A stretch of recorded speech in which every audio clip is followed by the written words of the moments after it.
Hello दोस्तों, स्वागत है आपका बहुत बहुत MIB में। आज हम पढ़ेंगे कंपोजिशन ऑफ फंक्शन के बारे में, जो कि एक बहुत सिंपल टॉपिक है, बहुत इजी टॉपिक है। आपको बस अच्छे से ध्यान देना है। और ऑब्वियसली इस टॉपिक को समझने से पहले आपको फंक्शन के बारे में आइडिया होना जरूरी है। तो अगर आपको आइडिया नहीं है तो नीचे डिस्क्रिप्शन बॉक्स में फंक्शन का पूरा प्लेलिस्ट है, आप उसको जाके चेकआउट कर सकते हैं। फंक्शन क्या होता है, 1112 क्या होता है, उन कॉन्सेप्ट्स को हम यूज करके कुछ एग्जांपल्स को भी सॉल्व करेंगे, तो इसलिए आपको पता होना जरूरी है।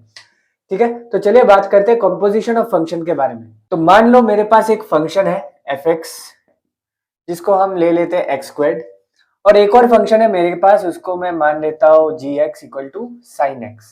ठीक है, तो मेरे पास दो फंक्शंस हो गए f(x) एंड g(x), और इन दोनों का जो कंपोजिशन है उसको हम इस तरीके से डिनोट करते हैं, f(o(g) ऑफ x से डिनोट करते हैं या g(o(f) ऑफ x से डिनोट करते हैं। अब कब FOG होता है और कब GOF होता है उसके बारे में हम थोड़ी ही देर में बात करने वाले हैं। आपको बस ये समझना है कि अगर FOG ऑफ x है तो इसको हम इस तरीके से लिख सकते हैं, f of g of x। ठीक है, मतलब कि देखो fx का वैल्यू है x², तो f of g of x का क्या वैल्यू होगा, x की जगह हमने gx को डाल दिया। ठीक, तो f of g of x का वैल्यू हो जाएगा gx²। सिंपल है, f ऑफ x का वैल्यू है x², तो f of g of x का वैल्यू है x की जगह हमने gx को डाल दिया, तो gx², है ना। और अब हम gx का वैल्यू डाल देंगे, gx का क्या वैल्यू है sin x, तो gx का होल स्क्वायर मतलब sin x का होल स्क्वायर। ठीक है, तो इसको हम sin² x भी लिख सकते हैं, है ना। तो f O g of x का वैल्यू आ गया हमारे पास sin² x। Similarly g of x का क्या होगा, g of f of x। ठीक, इसका मतलब ये होता है, अब देखो gx का वैल्यू है sin x, तो g ऑफ fx का क्या वैल्यू हो जाएगा, sin ऑफ fx हो जाएगा, है ना। sin ऑफ fx हो जाएगा, x की जगह हमने fx डाल दिया, x की जगह हमने fx को डाल दिया। ठीक है, अब हम क्या करेंगे, fx का जो वैल्यू है उसको उठा के यहां सब्सटीट्यूट कर देंगे, है ना। साइन ऑफ fx का क्या वैल्यू हो जाएगा, fx का वैल्यू है x²। ठीक, तो आप देख सकते हैं FOGX एंड GOFX दोनों बराबर नहीं है, दोनों में बहुत फर्क है। FOGX आ गया हमारे पास sin² x एंड GOFX हमारे पास क्या आ गया, sin x²। ठीक, तो बेसिकली कंपोजिशन ऑफ फंक्शन का यही कॉन्सेप्ट है। ठीक है, इसी में पूरा का पूरा चीज समाया हुआ है, लेकिन कुछ छोटे छोटे कंडीशंस होते हैं, हमेशा FOG एंड GOF डिफाइन नहीं हो सकते, तो उन कंडीशंस के ऊपर हम बात करते हैं। ठीक, तो मान लीजिए मेरे पास एक f फंक्शन है जिसका डोमेन है a एंड कोडोमेन है b। ठीक, और मेरे पास एक g फंक्शन है जिसका डोमेन है b और कोडोमेन है c। ठीक है, अब हम बात करते हैं GOF फंक्शन के बारे में, इसका डोमेन क्या होगा और कोडोमेन क्या होगा यह हमें निकालना है। ठीक है, तो इसको समझने के लिए हम इस डायग्राम को यूज करने वाले हैं। ठीक है, ध्यान से समझिए, ये हो गया हमारा A सेट, ये हो गया हमारा B सेट, और ये हो गया हमारे पास C सेट। तो A और B के बीच में कौन सा फंक्शन है, F फंक्शन है ना। और B और C के बीच में कौन सा फंक्शन है, G फंक्शन है।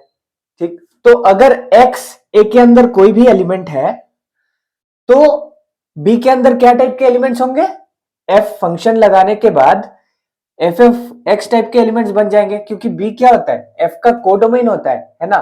लेकिन बी क्या होता है, बी तो जी का डोमेन है ना, बी क्या है, जी का डोमेन है।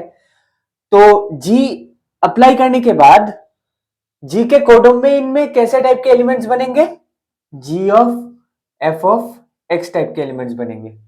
ठीक है, फिर से रिकॉल करते हैं, बी के अंदर है एफ ऑफ एक्स टाइप के एलिमेंट्स, और इन एलिमेंट्स के ऊपर जी फंक्शन लग रहा है, तो जी का जो इस फंक्शन का जो इमेज बनेगा वो जी ऑफ एक्स टाइप का होगा, और ये ऑब्वियसली क्या होता है, जी का कोडोमेन होता है ना।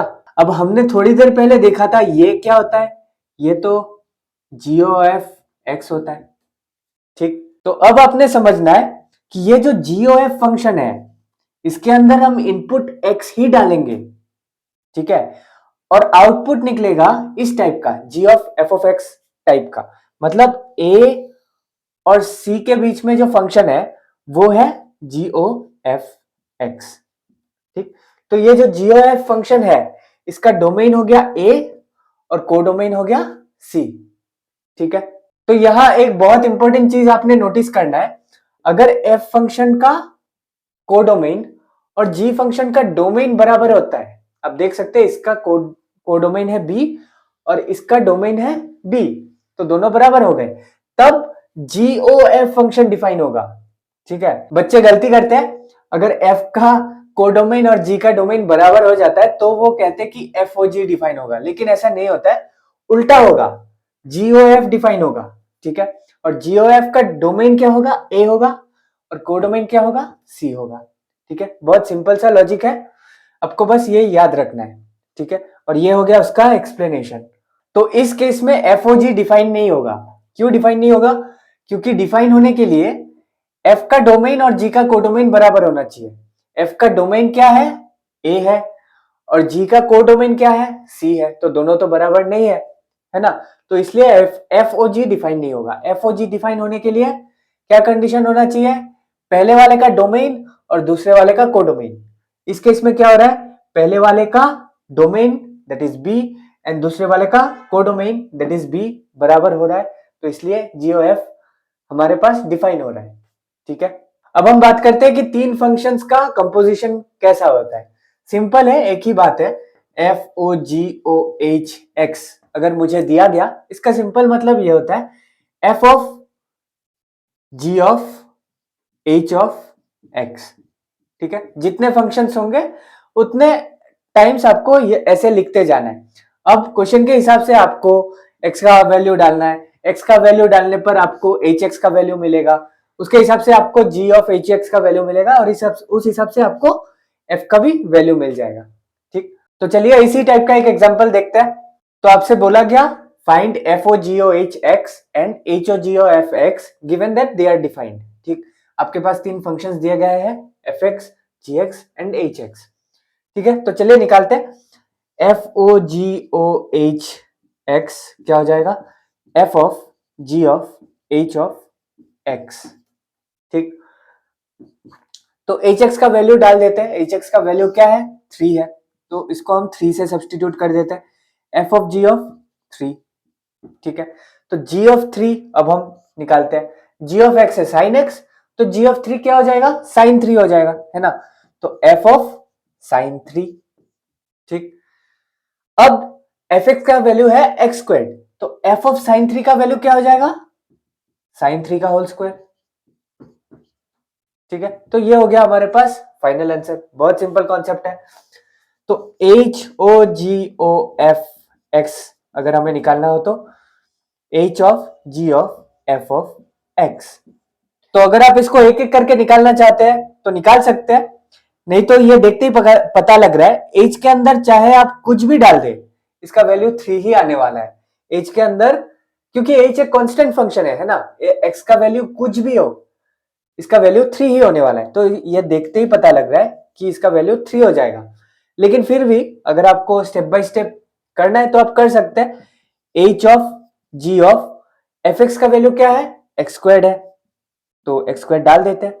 ठीक है, तो g of x squared, gx का वैल्यू है sin x, तो g ऑफ x स्क्वायर्ड का वैल्यू है sin x स्क्वायर्ड। ठीक, तो hx का वैल्यू है 3, तो h of sin x squared का वैल्यू भी हो जाएगा हमारे पास 3। तो इस तरीके से ऐसे क्वेश्चंस को आप बहुत इजीली सॉल्व कर सकते हैं। तो दोस्तों ये थी आज की वीडियो, उम्मीद करता हूं कि आपको कंपोजिशन का कॉन्सेप्ट अच्छे से क्लियर हो गया होगा। मिलते हैं आपके साथ अगले वीडियो में, तब तक के लिए मैथ्स को एंजॉय कीजिए और याद रखिए मैथमेटिक्स इज ब्यूटीफुल।